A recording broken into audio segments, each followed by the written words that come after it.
আসসালামু আলাইকুম dear viewers. আজ আমি একটি ক্লাস করব। এই ক্লাসটি হলো লেট এলোনের উপর। এই লেট এলোন প্রয়োগ করে আমরা কিভাবে অসংখ্য বাক্য তৈরি করতে পারি। তাহলে আমরা প্রথমেই জেনে নিই যে লেট এলোন শব্দটা কোন কোন অর্থটা প্রয়োগ করে বা কোন কোন অর্থ দাঁড়ায়। যেমন লেট এলোনের প্রথম একটা অর্থ হচ্ছে হস্তক্ষেপ,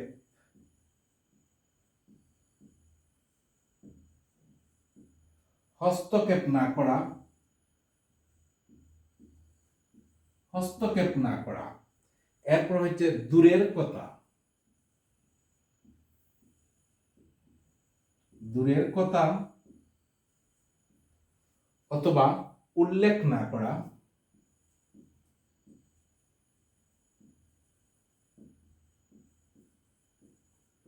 উল্লেখ না করা বা ভাবাই যায় না এমন কিছু, ভাবাই যায় না বা চিন্তাই করা যায় না, ভাবাই যায় না বা চিন্তাই করা যায় না।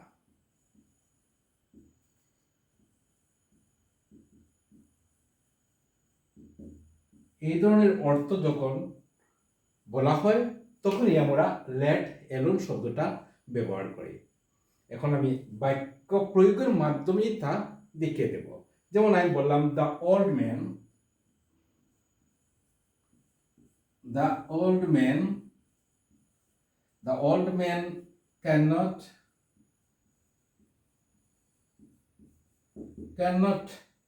walk,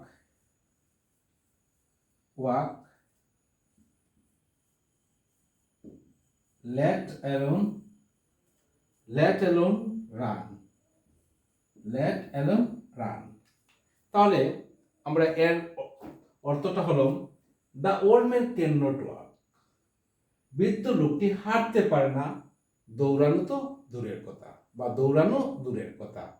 তাহলে আমরা জানলাম যে লেট এলোন যখন প্রয়োগ করব, প্রথম যে একটি অংশ, অনেক সময় এই অংশটি সবসময় নেগেটিভ থাকবে।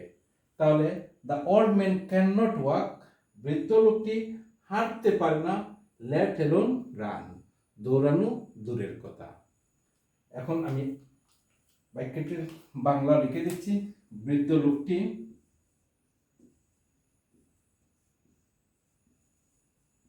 লোকটি হাঁটতে পারে না,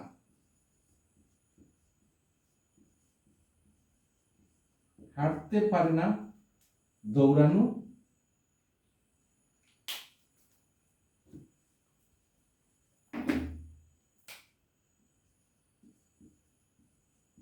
দৌড়ানো দূরের কথা।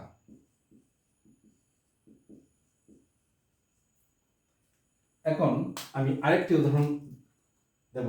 হি can not walk, he can not walk, he can not walk 1 kilometre,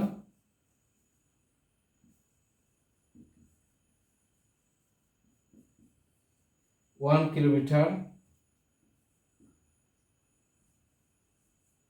let alone 10 kilometers।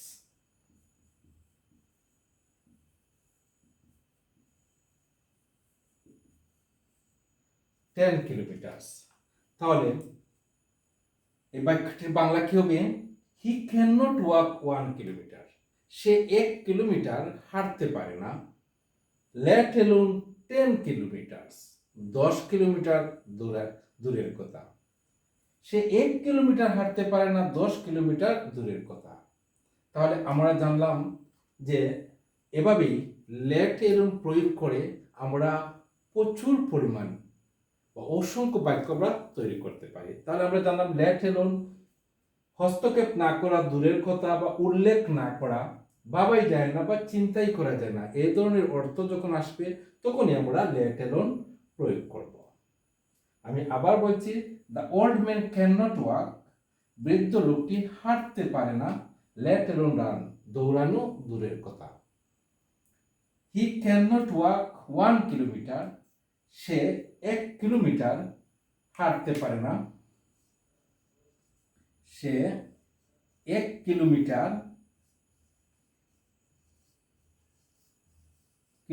হাঁটতে পারে না।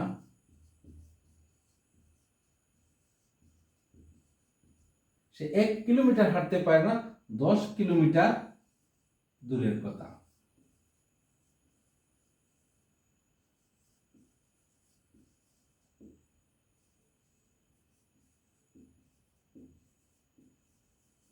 ঠিক এইভাবে আমরা লেট রুল প্রয়োগ করে অসংখ্য বাক্য তৈরি করতে পারি। আজ এখানেই। ধন্যবাদ সবাইকে। আসসালামু আলাইকুম।